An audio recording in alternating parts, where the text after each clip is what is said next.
My channel Lakshmi Ramana recipes. ఈరోజు మనం వినాయకుడికి ఎంతో ఇష్టమైన కారపు ఉండ్రాళ్ళని ఎలా ప్రిపేర్ చేసుకోవాలో కావలసిన పదార్థాలు, తయారీ విధానం ఒకసారి చూద్దామండి. ముందుగా స్టవ్ వెలిగించుకొని ప్యాన్ పెట్టుకొని ఫ్లేమ్ని మీడియంలో పెట్టుకొని 1 టేబుల్ స్పూన్ పచ్చిశనగపప్పు వేసుకోవాలి. అలాగే 1 టేబుల్ స్పూన్ మినప్పప్పు వేసుకోవాలి. ఇలా కలుపుకుంటూ వేయించుకోవాలి. ఇప్పుడు ఈ పప్పులు ఒక 1/2 వంతు వేగిన తర్వాత ఇందులో ఒక 4 ఎండుమిరపకాయలు వేసుకోవాలి. ఇప్పుడు ఇవి వేగిపోయాయి. చల్లార్చుకున్న తర్వాత మిక్సీ వేసేసుకోవాలి. అవి చల్లారే లోపల ఒక గిన్నెలోకి ఒక మీడియం సైజ్ గ్లాస్ నీళ్ళు తీసుకొని కొంచెం గోరువెచ్చగా చేసుకోవాలి. ఈ నీళ్లు కొద్దిగా గోరువెచ్చగా అయ్యాయి, తీసి పక్కన పెట్టేసుకుందాము. ఇప్పుడు ఇలాంటి ఒక వెడల్పుగా ఉన్న గిన్నె తీసుకోవాలి. ఈ సైజ్ కప్పుతో 1 కప్పు పొడి బియ్యం పిండి తీసుకోవాలి. ఇది ఒక 100 గ్రాముల బియ్యం పిండి ఉంటుంది. ఇప్పుడు ఇందులోకి కొద్దిగా సాల్ట్ వేసుకోవాలి. ఇదంతా ఒకసారి కలిపేసుకోవాలి. మనం ముందుగా ఈ నీళ్ళని గోరువెచ్చగా చేసి పెట్టుకున్నాం కదా, అవి కొద్దిగా వేసుకొని చపాతీ పిండిలాగా గట్టిగా కలిపేసుకోవాలి. మరి నీళ్లు ఒకేసారి వేయకుండా కొంచెం వేసుకుంటూ కలుపుకోవాలి.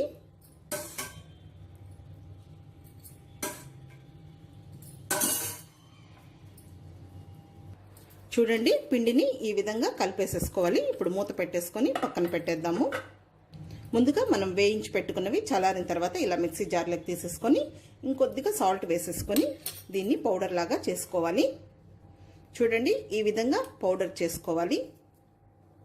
తర్వాత మనం ముందుగా ఈ పిండిని కలిపి పెట్టుకున్నాం కదా అండి, కొద్దిగా నూనె తీసుకోవాలి. ఆ నూనెని చేతికి ఇలా రాసుకొని చిన్న ఉండ్రాల్లాగా చేసేసుకోవాలి. రౌండ్గా ఈ సైజులో చేసుకోవాలి. కావాలంటే మీరు ఇంకొంచెం పెద్దవి కూడా చేసుకోవచ్చు. అన్నీ ఇదే విధంగా చేసి పెట్టేసుకోవాలి. ఇక్కడ చూడండి, అన్నీ ఈ విధంగా చేసి పెట్టేశాను ఉండ్రాళ్ళు. ఇప్పుడు ఒక ప్యాన్ పెట్టేసుకొని ఒక పెద్ద 2 గ్లాసుల నీళ్లు వేసుకోవాలి. ఒక స్టాండ్ ఉంటుంది కదా, ఆ స్టాండ్ని ఇలా పెట్టుకోవాలి. స్టాండ్ లేకపోతే ఒక మీడియం సైజ్ బౌల్లో నీళ్లు వేసుకొని కూడా పెట్టుకోవచ్చు.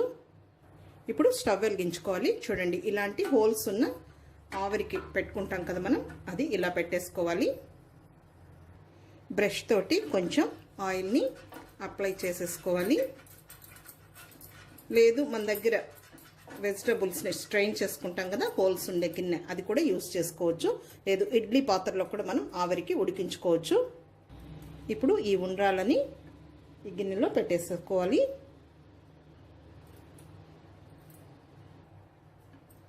అన్నీ ఇలా కొంచెం మరి అతికించకుండా కొద్దిగా ప్లేస్ గ్యాప్ ఇచ్చి పెట్టేసుకోవాలి. అన్నీ ఇలా పెట్టేసిన తర్వాత మూత పెట్టేసుకొని మీడియం ఫ్లేమ్లో ఒక 8 నిమిషాలు ఆవిరి మీద ఉడికించుకోవాలి. ఓకే అండి, చూద్దాము. మనకు ఉండ్రాళ్ళు ఆవిరి మీద ఉడికిపోయి ఉంటాయి. చూడండి, ఇలా పట్టుకుంటే తెలిసిపోతుంది మనకు. ఇప్పుడు స్టవ్ ఆఫ్ చేసేసుకుందాము. ఇప్పుడు ఇవి తీసి పక్కన పెట్టేసుకుందాము.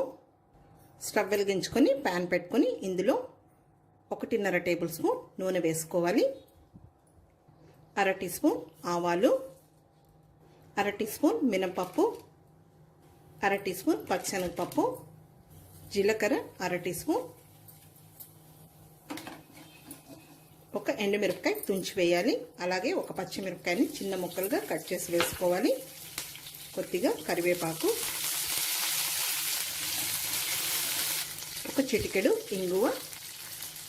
ఇప్పుడు ఈ ఉండ్రాళ్ళు వేసేసుకుందాము. అలాగే మనం ముందుగా పొడి చేసి పెట్టుకున్నాం కదా, అది వేసేసుకోవాలి.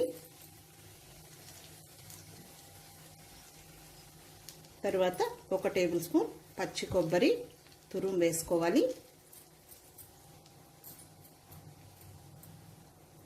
ఇప్పుడు ఇదంతా కలుపుకోవాలి.